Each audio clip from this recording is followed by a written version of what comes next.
Phases in the expansion of democracy. Democracy, as told earlier, is not expanded evenly, it was expanded in phases. All right. So, and one country learned from another, one country inspired from another. In this way, democracy spread it.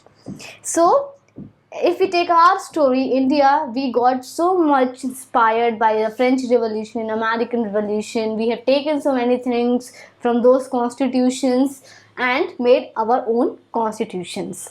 All right. So जो modern democracy की story है वो actually 2 centuries ago began हुई है, that is 18th century. All right. In 1776 American Revolution was happened, and in 1789 French Revolution was happened.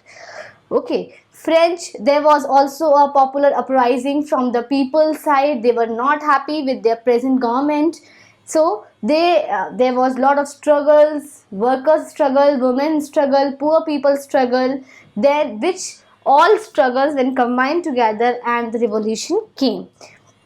Then finally in 1789 French people secured a stable democracy and the monarchy was overthrown from there. Same happens with the USA. In USA 13 countries were British colonies. Colonies were those countries which were ruled by imperial power. Imperial country is a country which is ruling, and colony is the country which is being ruled. So 13 countries have been become independent in 1776 and write their constitution. ठीक है, and then those 13 countries combined together and formed a USA, which today known as United States of America. This progress was very slow, very gradual, and very wide. Okay, so firstly what happened was, right to vote की बहुत ज़्यादा controversies रहती हैं कि जब आज़ादी मिली France को और अमेरिका को, तो उस टाइम पे जो राइट टू वोट था वो सिर्फ उन लोगों के पास थे जिनके पास प्रॉपर्टी हुआ करती थी या फिर जो सिर्फ मेल सोसाइटी थी. बहुत धीरे धीरे करके कॉन्स्टिट्यूशन के बाद, इंडिपेंडेंस के बाद भी काफ़ी सालों तक वुमेन को राइट नहीं थे, अडल्ट्स को राइट नहीं थे. तो ये जो पहले की जो कंट्रीज़ हैं जो डेमोक्रेटिक हुई हैं उनके यहाँ चेंजेस बहुत स्लो आए हैं, और जो हमारी कंट्रीज़ हैं, जो एशियन कंट्रीज़ हैं, थर्ड वर्ल्ड कंट्रीज़ हैं, जब ये आज़ाद हुए तो हमें राइट टू वोट साथ में ही मिले थे. मतलब we all people, we all adults, whether male female or any adult who is 18 years of age or above got the right at the same time. So in this matter we are much luckier than these countries. Women still suffered for 50 to 70 years for their right to vote. Like for example in France they got right to vote in 1946. Okay, and they got independence in 1789. So that is a little bad thing, and this right to vote was very limited. Democracy is mainly centered around what? Political freedom, justice, and there must be the participation of every citizen who is enough able to understand what is going on. So the criteria of an adult is 18 years in most of the countries. When a person get a right when he comes at 18, this is known as Universal Adult Franchise. इसको हम UAF भी कहते हैं. Generally 18 ही को रखा गया है, जहाँ पर एक मैन है, एक वुमेन है, जिसको इतनी बुद्धि आ जाती है, इतना विजडम डेवलप हो जाता है that they know what is going in the present our country and who will be the best leader for our country. Universal is applied to all. Universal means itself it is applied to all, whether it is a man, women, rich, poor, white, black. This is universal suffrage. When the demand of democracy raised, obviously it leads to the somewhere end of colonialism. जो colonialism था वो खत्म होने लग गया था. Colonialism was a process when the Britishers who were ruling the countries are given up and we are becoming independent. धीरे धीरे करके जो colonialism था वो ख़त्म हो रहा था, जो देश थे वो आज़ाद हो रहे थे उस टाइम पे. 20th सेंचुरी में। 20th सेंचुरी में बहुत सारे ज़्यादा देश आज़ाद हुए हैं, ठीक है। इसका एक और कारण ये भी था कि बहुत सारी जो मेजर पावर्स थी वो भी डिसइंटीग्रेट हो रही थी। जैसे सेकेंड वर्ल्ड वॉर हुआ, उस टाइम पे बहुत ज़्यादा इकोनॉमी ख़राब चल रही थी। उसके बाद हमें आज़ादी मिली। हमारे साथ Myanmar 1948, China 1950, Pakistan itself 14 August 1947 has got independence. बहुत ज़्यादा कंट्रीज़ को आज़ादी मिली थी। और जो लोगों की डिमांड थी वो सिर्फ ये नहीं थी कि ब्रिटिशर्स को हमें अपनी कंट्री से निकालना है, बट ये भी थी कि व्हाट आफ्टर ब्रिटिशर्स, हमारी कंट्री कैसी होगी। सो दे विश्ड कि हमारी कंट्री भी डेमोक्रेटिक हो और हमारे जो लीडर्स हो वो ऐसे हों जो कॉलोनीज की तरह बिहेव ना करें, जो कॉलोनीज की गवर्नमेंट ने करा, और वहाँ पे हमें जस्टिस मिले और फ्रीडम मिले। So we were facing two difficulties, not just of colonised country but also the vision for our independent country. Okay, we got independence in 1947 and we begin our journey to transform our country into a democratically elected government, to a democratic government, to a democratic country. And today it is very much lucky that we say we are the largest democracy in the world. ये बहुत बड़ी बात है कि हम 1947 में आज़ाद हुए हैं और हम आज ये प्राउड से कह सकते हैं, yes we are the largest democracy in the whole world. Ghana का I have already told you that it is the first country in Africa which got independent इन 1957. All right, okay. Now what happened was African country, it inspired Ghana was also the British colony. Mainly Britishers were the imperial country mainly, ठीक है. They have ruled in China, they have ruled in many of the countries in Asia, they have ruled in America. So mainly the imperial country was Britishers. So when Africa got independence, it was the first country to gain independence. And like every other country, it also inspired other African countries to get and to fight for their struggle. So there was one man who known as Nkrumah, ठीक है, Nkrumah भी हम उसको बोल सकते हैं.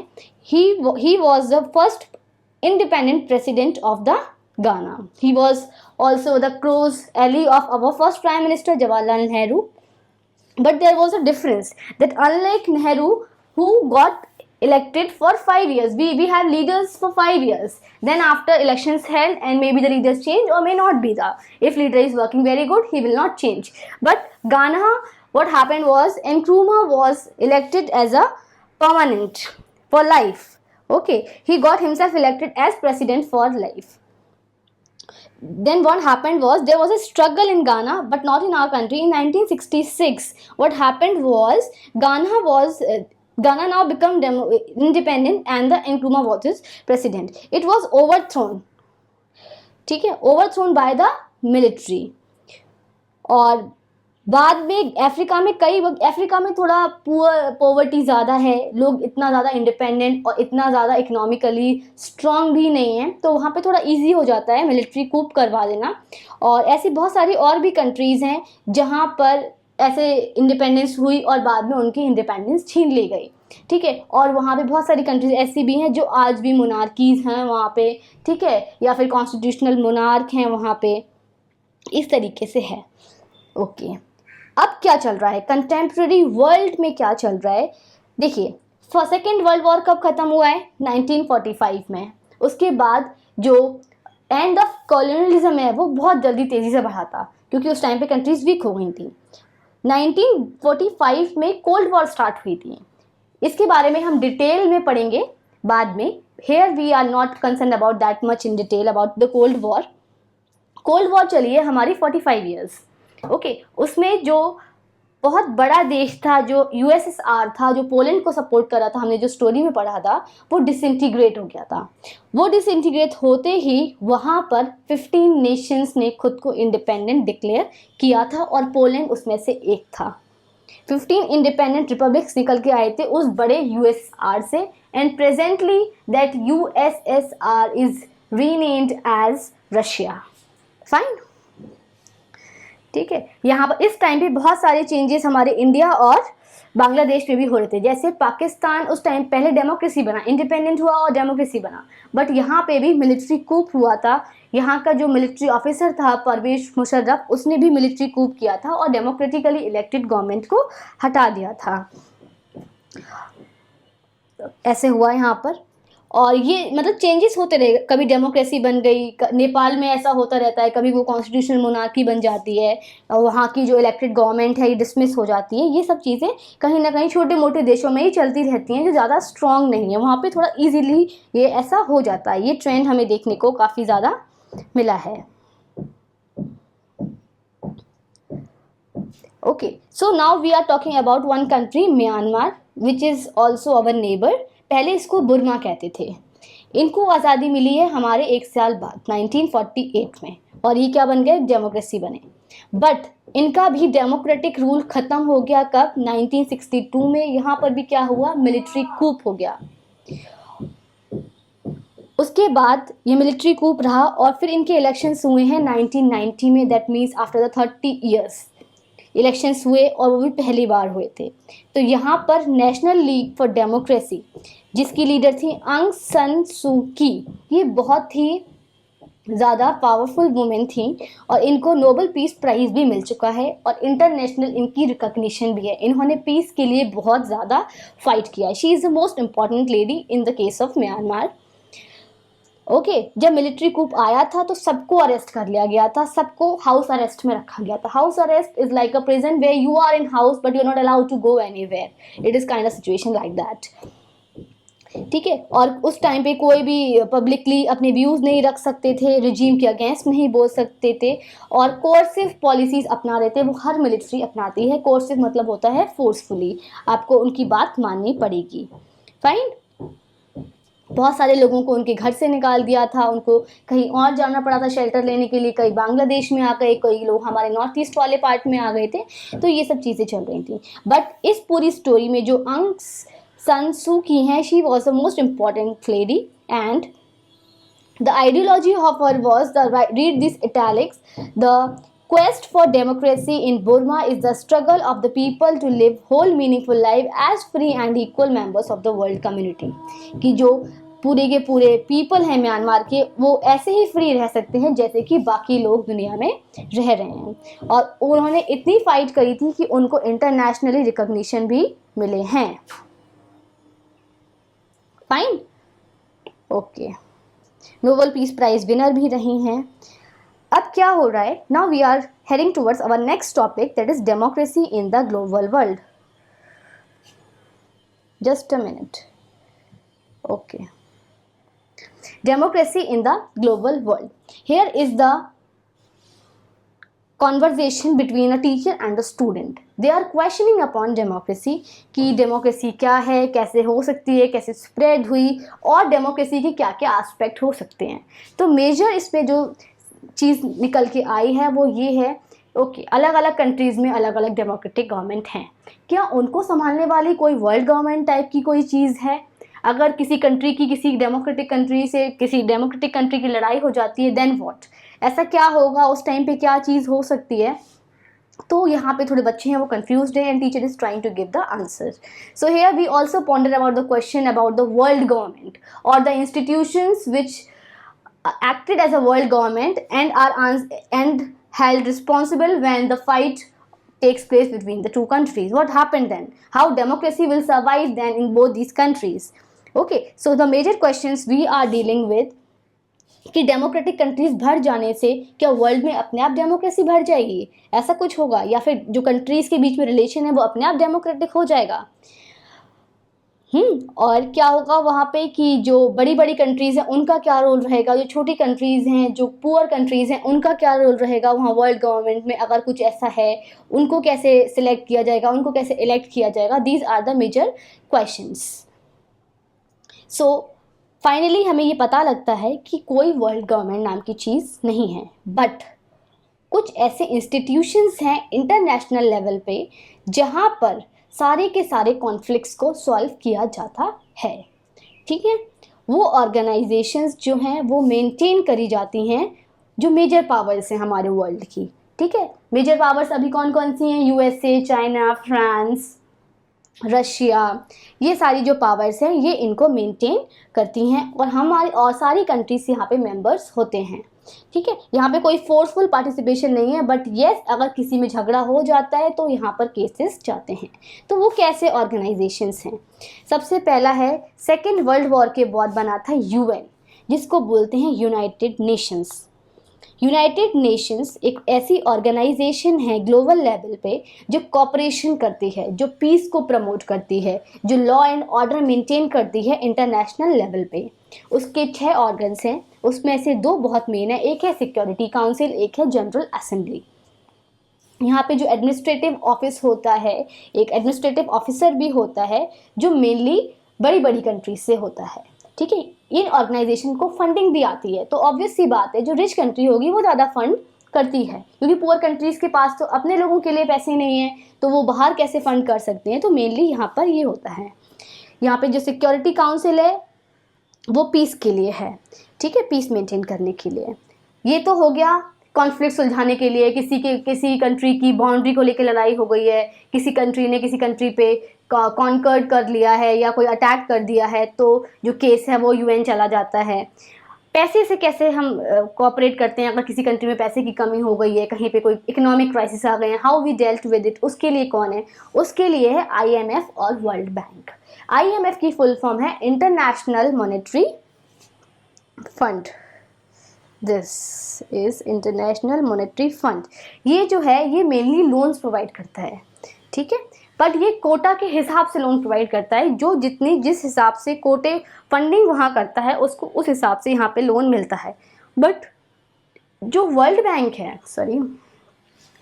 Bank है वो उसका ऑब्जेक्टिव है कि पुअर कंट्रीज़ को लोन देना, और अगर थोड़ा डिले भी हो जाए लोन को वापस करने में तो थोड़ा सा ये लोग कॉपरेट कर लेते हैं वर्ल्ड बैंक में, और पॉवर्टी से हर कंट्री को निकालना, ये वर्ल्ड बैंक का क्या है? ऑब्जेक्टिव है, ताकि इकोनॉमिक क्राइसिस होने से हम बचा सकें कंट्रीज़ में।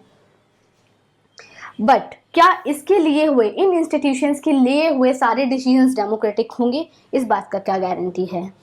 ये बहुत बड़ा प्रॉब्लम है। ऑब्वियस सी बात है, जैसे यूएन में 193 मेंबर्स हैं, ओके, यहाँ पर 5 परमानेंट मेंबर्स होते हैं। 5 परमानेंट मेंबर्स कौन कौन है? USA, Russia, UK, France and China, और 10 नॉन परमानेंट मेंबर्स होते हैं जो हर दूसरी साल में चेंज हो जाते हैं, ठीक है, हर कंट्री को मौका मिलता है आने का।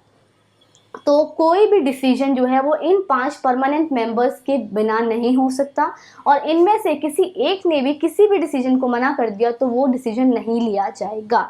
इसका मतलब है इन 5 मेंबर्स के पास क्या है? वीटो पावर है। वीटो पावर मतलब कोई एक मेंबर भी अगर सेटिस्फाइड नहीं है तो वो उस डिसीजन को मना कर सकता है, ठीक है। तो रियल पावर्स किसके पास हुई? हमारे परमानेंट मेंबर्स के पास हुई, और वो पैसे से भी काफ़ी कंट्रीब्यूट करते हैं। तो यहाँ के जो डिसीजंस हैं वो हम गारंटेड नहीं ले सकते कि वो डेमोक्रेटिक होंगे या नहीं, but presently we have to rely on this decisions, और हमें ये एक्सेप्ट करने पड़ते हैं, क्योंकि हम जो कंट्रीज़ पुअर हैं वो वहाँ पे उतना अपनी बात को नहीं रख सकते, वहाँ पे उतना फंड नहीं कर सकते, उन इंस्टीट्यूशन को मेंटेन नहीं कर सकते, ये सारी प्रॉब्लम्स भी हैं, ठीक है। तो कुछ लोग प्रोटेस्ट पे भी आ जाते हैं कि इस तरीके से डिसीजन हो रहे हैं। अभी काफ़ी सारे केसेस होते हैं, जैसे टेररिस्ट का एक केस हो रहा है, पाकिस्तान का एक टेररिस्ट है, तो सब लोग चाहते हैं कि उसको ग्रे लिस्ट में डाल दिया जाए क्योंकि वो एक बहुत बड़ा टेररिस्ट है। बट चाइना जो परमानेंट मेंबर है यूएन का, वो बार बार मना कर देता है, बोलता है कि अभी इतने हमें प्रूफ्स नहीं मिले हैं कि हम उसको डाल सकें। तो ऐसे इश्यूज थोड़े बहुत चलते रहते हैं। IMF का I have already told you कि ये किसके लिए है? बिगेस्ट मनी लेंडर्स के लिए हैं, और ये बड़ी बड़ी कंट्रीज़ को कोटे के हिसाब से करते हैं। यहाँ पे इक्वल वोटिंग नहीं है, ठीक है, जो कंट्री ज़्यादा फंडिंग करती है उसको ज़्यादा वेटेज मिलता है। जैसे 52% इन कंट्रीज़ को है, USA, Japan, Germany, France, UK, Italy, Saudi Arabia, Canada and Russia, और बाकी की सारी कंट्रीज़ को रिमेनिंग है, ठीक है। वर्ल्ड बैंक का सिमिलर सिस्टम ऑफ वोटिंग है, voting has a similar system of voting, ठीक है, वो सेम है, बट उसका ऑब्जेक्टिव पुअर पीपल को हेल्प करना है, पुअर कंट्रीज़ को हेल्प करना है। इनके जो प्रेसिडेंट्स होते हैं ये नॉमिनेटेड होते हैं मेनली बड़ी कंट्रीज से, यूएस से, ठीक है। कन्वेंशनली यूएस का ही होता है, कन्वेंशनली मतलब पहले से ये चीज चली आ रही है। तो क्या हम कह सकते हैं कि जहाँ पे जिस इंस्टीट्यूशन में कुछ मेंबर्स की परमानेंट पावर है, परमानेंट मेंबरशिप है, तो वो डेमोक्रेटिक है? अगर रियल सेंस में बात करी जाए तो नहीं, बट फिलहाल के लिए हमें ये चीज़ वर्ल्ड लेवल पे, इंटरनेशनल लेवल पे माननी पड़ती है, ठीक है। और ये जो इंस्टीट्यूशंस हैं ये कई बारी डेमोक्रेटिक टेस्ट में भी फेल हो जाते हैं, जैसे अभी टेररिस्ट वाला मैंने आपको केस बताया, तो वो टेररिस्ट को अगर हम ऐसे डिक्लेयर नहीं करेंगे तो ऐसे इंसिडेंट्स काफ़ी बढ़ते चले जाएंगे। तो रियल सेंस में नहीं है, but yes we presently in the contemporary world हमें ये चीज़ माननी पड़ती है। जब तक कोल्ड वॉर चला है, कोल्ड वॉर दो पावर्स के बीच में चला है, कौन कौन? यूएसए और यूएसएसआर, जिसको हम सोवियत यूनियन भी कहते हैं। इन दोनों आइडियोलॉजीज की वजह से चला है। जब खत्म हुआ, यानी कि यूएसएसआर रशिया बन गया और वहाँ से 15 नेशंस निकल करके आ गए, तो जो पावर थी वो सिर्फ किसके हाथ में हो गई? यूएस के हाथ में हो गई, क्योंकि सोवियत यूनियन ख़त्म हो चुका था। तो इसीलिए हम इसको यूएस सबसे ज़्यादा पावरफुल माना जाता है आज के टाइम में, और इसीलिए हमारा जो वर्ल्ड है वो भी यूनिपोलर है। अब कोई दो पोल्स नहीं है, यूएसए और यूएसएसआर नहीं है, बट सिर्फ यूएसए है और उसी का डोमिनेंस भी है। फाइन।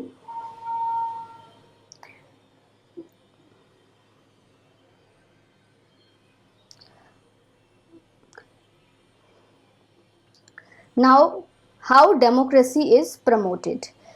अब डेमोक्रेसी, अब इंटरनेशनल लेवल की बात हो गई, रियल सेंस में हमें लग रहा है वहाँ पे डेमोक्रेसी नहीं है। Now we come at the national level कि डेमोक्रेसी कैसे प्रमोट होती है। कुछ इंसिडेंट्स हम पढ़ेंगे यहाँ पर। एक इराक एक कंट्री है, उसका इंसिडेंट हमें यहाँ पढ़ने को मिलेगा।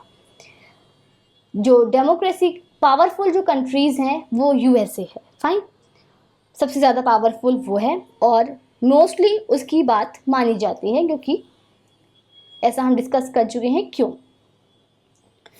बट इसका ये मतलब नहीं है कि वो जिस मर्जी कंट्री में जाके इंटरवीन कर दे, वहाँ पे कॉन्कर्ड कर ले, उसको इन्वेड कर ले।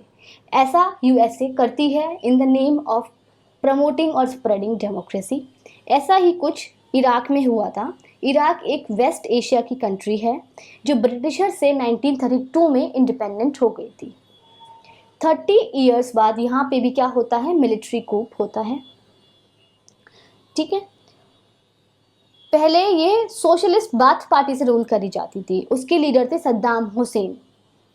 उनका बहुत बड़ा हाथ था 1968 की कूप में, ठीक है। That brought the party to power. This government abolish traditional Islamic law and gave women the right to vote. यहाँ पर क्या हुआ? उन्होंने जो कन्वेंशनल इस्लामिक लॉ है, इस्लामिक लॉ के हिसाब से वुमेन को राइट नहीं होते हैं, इन्होंने उसको हटाया था। और क्या हुआ? उन्होंने वुमेन को राइट दिलाया। थोड़ा ये मॉडर्न थिंकर थे। देखिए 1932 में वो इंडिपेंडेंट हुए, 30 साल बाद यानी कि 1962 में क्या हुआ? मिलिट्री कूप हुआ था, फाइन, 30 साल बाद, और बार बार कूप होते रहे। 1968 से पहले पहले सद्दाम हुसैन थे, कंफ्यूज मत होइएगा, इन्होंने वुमेन के लिए काफ़ी वर्क करा है, ओके। आफ्टर बिकमिंग द, जब इराक के प्रेसिडेंट बने सद्दाम ने, बाद में डिक्टेटोरियल गवर्नमेंट रैन करी। उन्होंने डाइसेंट को सप्रेस किया, मतलब लोगों की फ्रीडम को छीन लिया।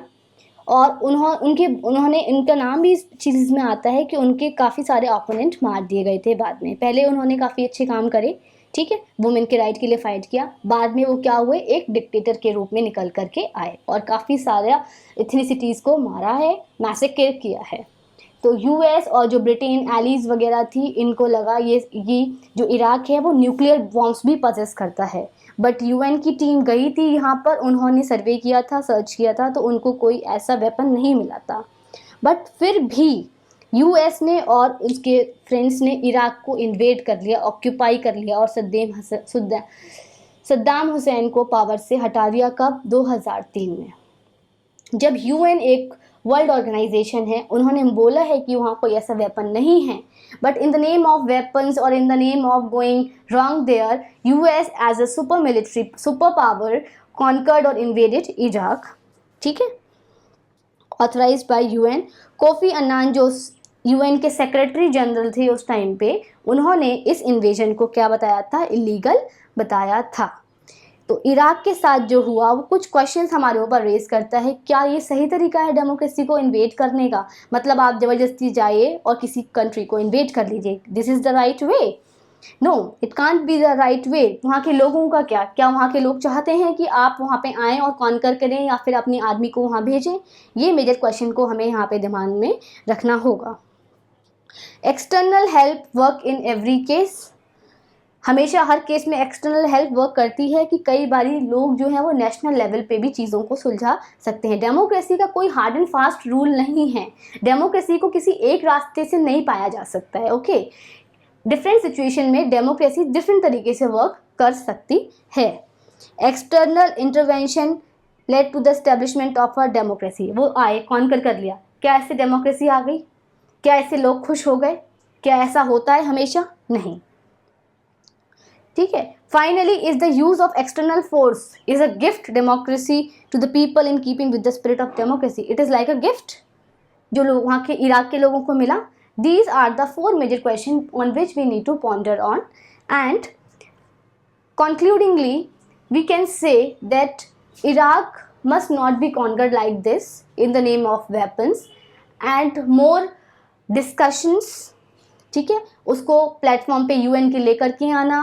परसुएशन इज द की, जो प्रॉब्लम्स को सॉल्व किया जा सकता है। Democracy is all about consensus, जहाँ पे लोग बैठ के डिस्कशंस करते हैं, बातचीत करते हैं। आप फोर्सफुली किसी से कुछ भी नहीं करा सकते हैं। If you are doing that, you are not in the democracy.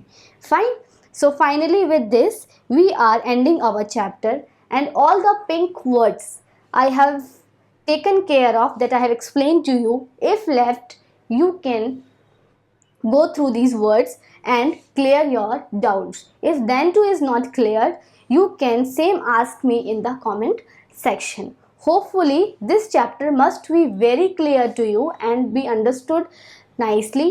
If there is any problem, please tell me in the comments. Thank you so much.